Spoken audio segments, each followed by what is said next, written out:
अस्सलाम वालेकुम वरहमतुल्लाहि। कैसे हैं आप सब? अच्छा जी, आज हम बनाएंगे रेस्टोरेंट स्टाइल सूप, जैसा कि रेस्टोरेंट्स में बनता है, हॉट एंड सावर सूप। ये बहुत यम्मी और बहुत टेस्टी बनेगा। उसके लिए मैंने क्या किया, 5-6 हड्डी वाली बोटियाँ ली और मैंने इसकी यखनी बनने के लिए रख दी। इसकी हम यखनी निकालेंगे और बोनलेस हम सेपरेट यूज़ करेंगे और आहिस्ता आहिस्ता मैं आपको बताऊंगी ये कैसे बनेगा। पहले हम इसकी यखनी बनने के लिए रख देंगे, फिर आगे के तरीके की तरफ चलेंगे। इस यखनी को कम से कम घंटे 2 के लिए हल्की आंच पे पकाएं ताकि अच्छी तरीके से ना हड्डियों में से यखनी निकले। सूप जो वही अच्छा बनता है जिसकी यखनी सही तरीके से निकली हो। तो जब तक इसी यखनी सही तरीके से नहीं निकलेगी इसका सही टेस्ट नहीं आएगा। तो चलें, जितनी देर में इसकी बनती है यखनी, हम बाकी चीज़ों की तैयारी करते हैं। इस यखनी में हम एक अदद प्याज को भी फेंक देंगे ताकि इसकी भी साथ टेस्ट अंदर अच्छा हो जाए। अच्छा जी, अब हमने 200 ग्राम बिल्कुल छोटी छोटी बोटी ली है। बिल्कुल देखें, तकरीबन चिकन के कीमे टाइप की बोटी नहीं है। और 2 खाने के चम्मच मैंने अदरक, लहसुन और हरी मिर्च का पेस्ट लिया है। 2 अदद मैंने बारीक कटी हुई जो है ना गाजर लिया है और आधा फूल मैंने बंद गोभी का लिया। चलें जी, जितनी देर में हमारी यखनी तैयार होती है हम चलते हैं आगे सूप की तैयारी की तरफ। सबसे पहले हम वॉक में लेंगे 2 खाने के चम्मच ऑयल, बस इससे ज़्यादा नहीं डालना, इसके स्प्रे कर देना। बस यही छोटी छोटी टिप्स एंड ट्रिक्स हैं जिससे हमारा सूप जो बिल्कुल बाजार की तरह बनता है।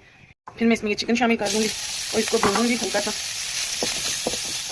बस इसको भूनने के बाद अब मैं अदरक लहसुन के पेस्ट हरी मिर्च में डाल के इसमें भून लूँगी। इसके साथ चिकन की जो स्मेल वो भी खत्म हो जाएगी और इसका फ्लेवर बिल्कुल बाजार जैसा होगा। इंशाल्लाह जब हम इसको बनाएंगे तो इसका जो टेस्ट आएगा वो कमेंट बॉक्स में आप खुद बताएंगे।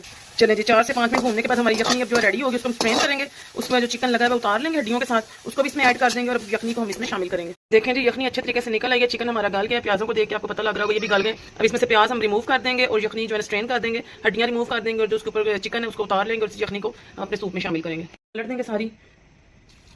देखिए जी, प्याज हम निकाल देंगे और चिकन को हम हड्डियों से अलग करके इसको भी साथ ही शामिल कर देंगे। अच्छा जी, देखें यखनी को हम इसमें डाल दिए। अब हम ये वेजिटेबल्स भी इसमें ऐड कर देंगे सारी। सब्जियों के नरम होने तक तकरीबन हम इसको 15 से 20 मिनट पकाएंगे ताकि ये सब्जियां नरम हो जाएं और फिर बाकी की चीज़ें इसमें ऐड करेंगे। अच्छा जी, अब मैं इसमें डालूंगी 1 चाय का चम्मच कुटी लाल मिर्च और तकरीबन 1 ही चाय का चम्मच पिसी लाल मिर्च और आधा चाय का चम्मच में इसमें डालूंगी वाइट पेपर और इसमें मैं डालूंगी हस्बे ज़रूरत नमक। आप अपने टेस्ट के मुताबिक डाल सकते हैं। अभी मैं 1 टीस्पून डाल रही हूँ, 1.5 टीस्पून। फिर मैं इसको चेक कर लूँगी और देखूंगी और कितनी डालनी। जब मैं डालूंगी इसमें 1 चम्मच चीनी। ये इसको मीठा करने के लिए नहीं, बस इसके टेस्ट को लेवल करने के लिए। इसे बस यही छोटी छोटी टिप्स एंड ट्रिक्स होती हैं जिससे हम इसको मज़ीद टेस्टी बना सकते हैं। इसमें शामिल करूँगी सिरका, तकरीबन 1/4 कप। हमारी फैमिली थोड़ा सा इसको खट्टा और स्पाइसी पीती है, बाकी आपकी चॉइस पर डिपेंड करता है। तो मैं तकरीबन 1/4 कप इसमें चिली सॉस डाल दूँगी और तकरीबन इतना ही मैं इसमें सोया सॉस डाल दूँगी। हम लोग इसको थोड़ा डार्क पीना पसंद करते हैं, बाकी आपकी चॉइस पर डिपेंड करता है। अच्छे तरीके से डाल के मैं इसको इसमें मिक्स करूँगी। इसमें अंडा मिक्स करूंगी। अच्छा, कई लोग इसमें सिर्फ सफेदी मिक्स करते हैं, लेकिन मुझे पूरा अंडा मिक्स करना पसंद है, इसलिए मैं इसमें पूरा अंडा डालूंगी और डालने के बाद इसको घुमाऊंगी ताकि अंडा जो है ना अच्छे तरीके से इसमें फैल जाए और इसके ना मोटे मोटे स्लाइसेस और चंक्स से बन जाए जो कि बहुत अच्छे लगते हैं खाने में नजर आते हुए भी। तकरीबन आधा से पौना कप जो है ना कॉर्नफ्लोर का लिया, इसमें पानी डाल के मैं इसको अच्छे तरीके से मिक्स करूंगी ताकि इसमें किसी किस्म की कोई गुठली ना रहे। आपने कभी भी ना एक बैच में जो है इसमें कॉर्नफ्लोर नहीं डालना, वरना इसमें गुठलियां बन जाएंगी। आहिस्ता आहिस्ता करके थोड़ा थोड़ा करके डालें और साथ ऐसे आपने चम्मच को हिलाते जाना ताकि इसमें गुठलियां ना बने। अब देखिए, मैं इसमें पहले थोड़ा सा डालूंगी कॉर्नफ्लोर और साथ साथ इसको मिक्स करूंगी थोड़ा थोड़ा करके। आप अपनी मर्जी के मुताबिक इसको गाढ़ा रख सकते हैं। हमारी फैमिली चूंकि अच्छा खासा गाढ़ा सूप पीती है बाजार की तरह, तो मैं इसको गाढ़ा रखूंगी अपनी मर्जी के मुताबिक। जहाँ पे मुझे इसको रोकना है मैं इसको रोक लूंगी।